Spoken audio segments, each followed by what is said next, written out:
And joining me live now is Liberal Senator and former Australian Ambassador to Israel, Dave Sharma. Dave, thanks so much for your time. Of course, this was, it's not a shock, is it, that, Iran has been acting through proxies for decades when it comes to attacks on Israel and the Jewish and Israeli diaspora. But it is shocking that they've used criminals, sometimes pretty dumb ones, I might say, to really try and unpick social cohesion here in Australia. Well, look, this is a shocking attack. I mean, Iran is in the business of exporting terrorism. That's basically their state model.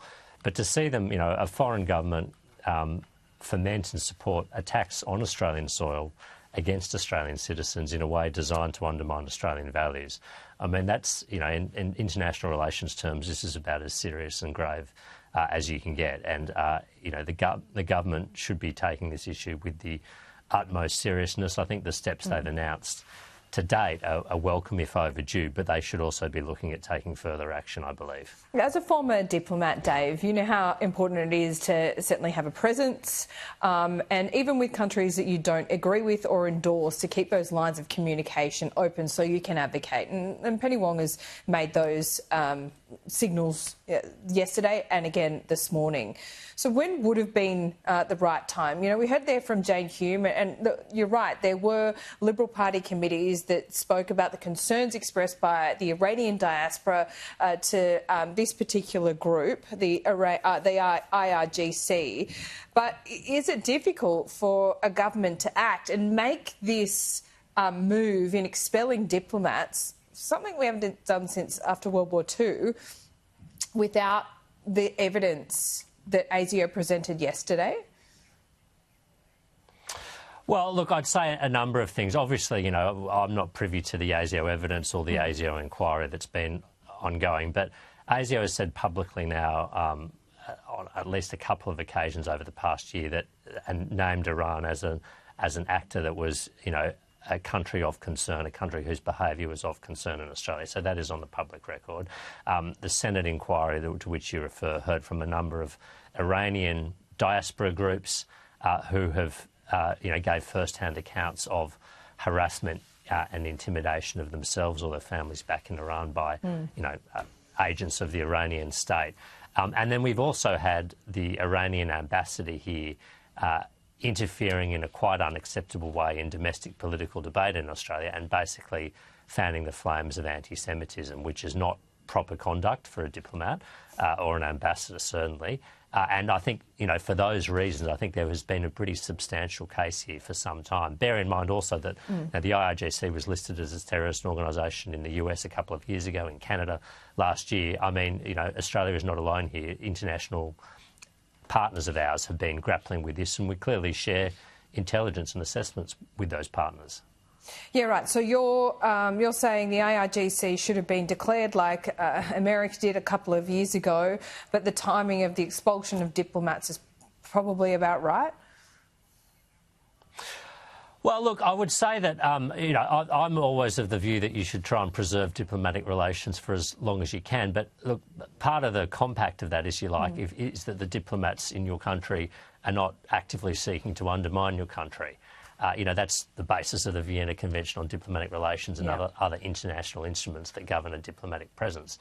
And I think the Iranian ambassador in Australia, and the coalition said this at the time, had been, exceeding the boundaries of his normal role or his proper role. And I think that gave us cause to act some time ago. But clearly now that, the Iranian embassy, and this is the risk with diplomatic premises, if they're actively used to undermine your own country, then of course you cannot tolerate it, regardless of how desirable it might be to keep the channels of communication open. So are you saying there was evidence that the ambassador was acting beyond his remit, let's say, before we had this ASIO assessment, or the PM got it a day before us?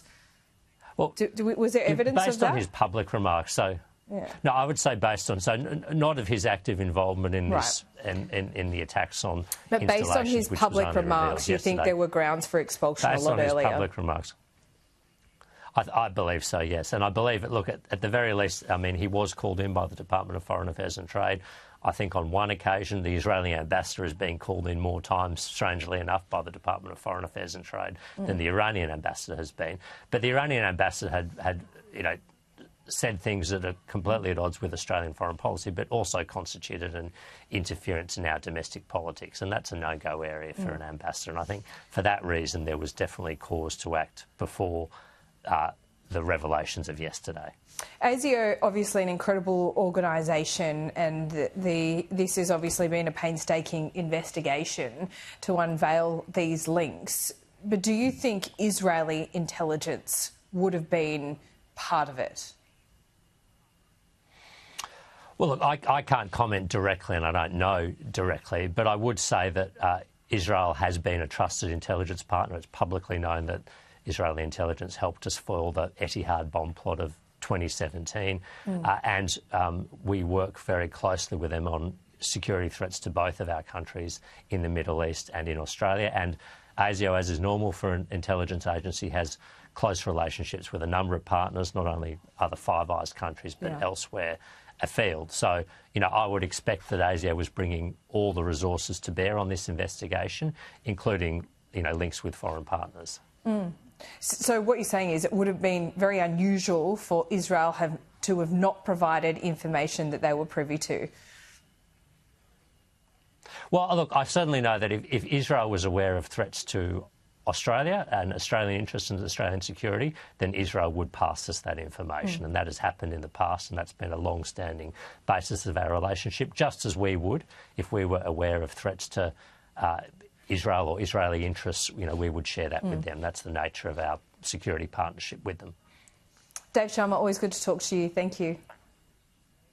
Thanks so much, Laura.